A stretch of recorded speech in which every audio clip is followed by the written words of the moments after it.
C'est reparti pour le Trophée Andros, une 27e saison qui s'annonce aussi serrée que spectaculaire. En effet, deux grands pilotes de la glisse au talon fou se retrouveront sur les 7 étapes que compte cette saison 2016. Entre Alpes, Pyrénées, Massif central et Vosges, le titre s'offrira aux meilleurs. N'oublions pas que l'hiver dernier, seul un petit point départagea le vainqueur, Jean-Philippe Dérault, du second, Olivier Panis. Cette année, le Toulousain Dérault garde sa Mazda, alors que l'ex-vainqueur de Monaco conduira une Audi. Suivant la tradition, les 760 mètres du circuit de Val Thorens, situé à 2200 mètres d'altitude, ouvrent l'Andros 2016. Comme seul le sport sait le faire, les favoris ont failli. Alors que l'on attendait sur le podium Dérault, Panis ou Lagorce, il n'en fut rien.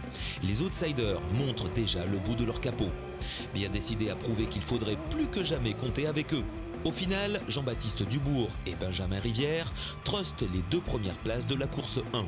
Seul Olivier Panis, 3e, parvient à tirer son épingle du jeu et à accrocher au passage de précieux points.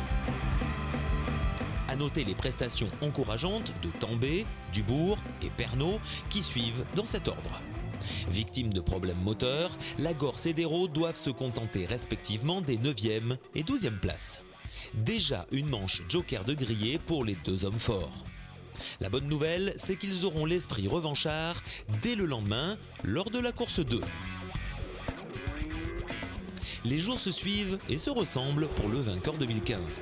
Scénario catastrophe pour Jean-Philippe Dérault qui avait réussi à remettre les pendules à l'heure et à reprendre le commandement dans la dernière manche qualif pendant les 3 premiers tours, mais qui a vu ses espoirs partir en fumée à cause d'un nouveau problème mécanique dans l'ultime tour.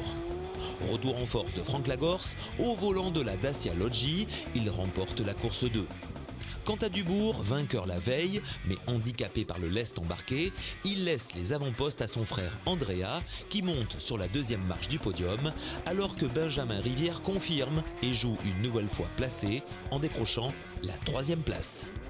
Panis limite la casse en prenant la 4e place, talonné par Pernot, alors que Tambay et Dubourg restent en embuscade et complètent le top 10. Prochaine étape, les Pyrénées, et plus précisément l'Andorre et le circuit du Pas de la Case.